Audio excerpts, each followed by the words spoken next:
Hello दोस्तों, मैं हर्षित सिंह अपने सिंह स्टडी चैनल पर आप सभी लोगों का बहुत बहुत स्वागत करता हूं। तो पिछले वीडियो में हम पढ़ चुके थे एल एल्केन, एल्कीन और एल्काइन हमारा बचा हुआ था। तो पहले हम ये टेबल समझ लेते हैं। तो ये कार्बन की संख्या अगर एक होती है तो हम उसको मेथ पढ़ते हैं, अगर दो होती है तो उसे एथ पढ़ते हैं। इसी प्रकार से 3, 4, 5, 6, 7, 8 और 9, 10 तक हमने ये लिखा है और ये इसके नाम है कुछ। तो one, meth, eth, pro, but, pent, hex, hept, oct, non और डेक। तो आपको अगर आसान तरीका है तो आप पहले इन चार को याद कर लीजिए, फिर इन तीन को याद कर लीजिए, चार को, फिर ये दो को याद कर लीजिए।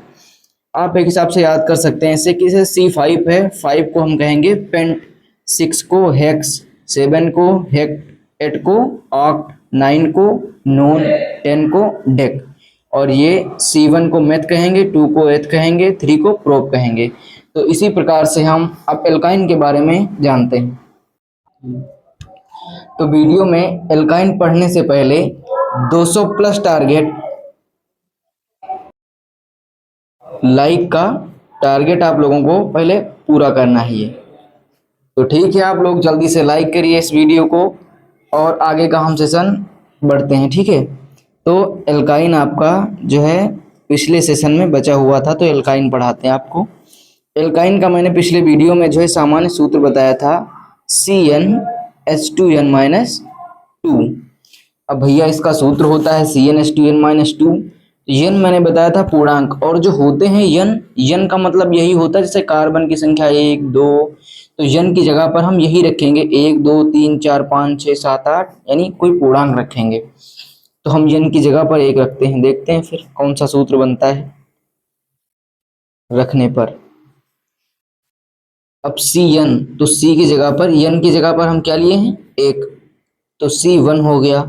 फिर H, 2 इंटू यन की जगह पर 1 माइनस 2, यानी CH2 माइनस 2। तो भैया 2 से 2 जाएगा तो हमेशा 0 बचता है, यानी CH। ये हो गया आपका। अब भैया ये बोल रहा है कि कार्बन हमको 4 संयुक्ता देता है तो ये 4 बंध बनाएगा। अब हाइड्रोजन इसके पास तो एक ही है, तो भैया ये तो पॉसिबल नहीं कि हाइड्रोजन अपने चारों बंध इसको दे दे। हाइड्रोजन तो एक ही बंध बनाता है, तो ये संभव नहीं। इसका मतलब ये सूत्र गलत हो जाएगा, यानी जो यन बराबर 1 रखने पर इसका कोई सूत्र नहीं बनता है। तो आइए इसी में यन बराबर 2 रखते हैं, देखते हैं कोई सूत्र बनना है या नहीं। सूत्र वही लिखते हैं CnH2n-2।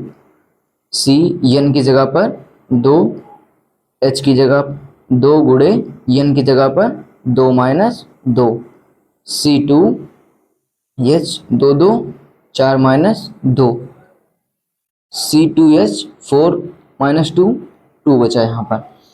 तो भैया देखते हैं अगर इसका संरचना सूत्र बनना है तो संरचना सूत्र हम बनाते हैं इसका। 2 कार्बन थे, 2 कार्बन हमने ले लिए। और ये भैया पिछले वीडियो में भी पढ़े थे हम कि ये जो एल्काइन होता है ये ट्रिपल बॉन्ड से, कार्बन कार्बन के मध्य जो है ट्रिपल बंध होते हैं। तो अब 2 कार्बन हैं तो कार्बन कार्बन के मध्य हम ट्रिपल बॉन्ड जोड़ देते हैं। और हाइड्रोजन कितने हैं, तो हाइड्रोजन हमारे पास 2 हैं, तो हाइड्रोजन एक इधर जोड़ दिए तो इसके कार्बन के ये 4 पूरे हो गए बंध, और एक हाइड्रोजन इधर जोड़ दिए तो इस वाले कार्बन के जो है 4 बंध पूरे हो गए। और हाइड्रोजन का भी देख लो भैया, एक बंध पूरा है, और यहाँ पर भी हाइड्रोजन का एक बंध पूरा है। और मैंने उस दिन अनलग्न भी बताया था कि एल्काइन का जो होता है उसमें निकल कर आता है आइन। अब भैया मैंने आपको बताया था कि अगर C2 होगा, यानी इसकी संख्या अगर 2 होगी, तो आप यहाँ पर ऊपर देख सकते हैं कि C2 यानी 2 जो संख्या होती है 2 नंबर पे आता है एथ। तो हम भैया यहाँ पर एथ लिखेंगे नॉर्मली, एथ, और इसका अनुलग्न क्या है आइन, तो एथ प्लस आइन। तो फाइनली सूत्र बनकर आता है एथाइन। तो क्या सूत्र हमारा बना, एथाइन। तो यही सूत्र है। तो क्योंकि इसमें कार्बन अपने पूरे बॉन्ड नहीं पूरे कर रहा था तो इसलिए ये सूत्र नहीं बन पाया। और देखिए यहाँ पर 3 3 मध्य में जुड़ गए हैं बॉन्ड, और ये जो है अपना पूरी तरीके से 4 बंध ये पूरा कर रहा है और एक ये। तो दोस्तों आज का ये वीडियो हमारा कैसा लगा और आप कमेंट में ज़रूर बताइएगा हमें। और मेरा चैनल सिंह स्टडी को आप सब्सक्राइब, लाइक और ज़्यादा करें। तो मिलते हैं फिर नेक्स्ट सेशन में।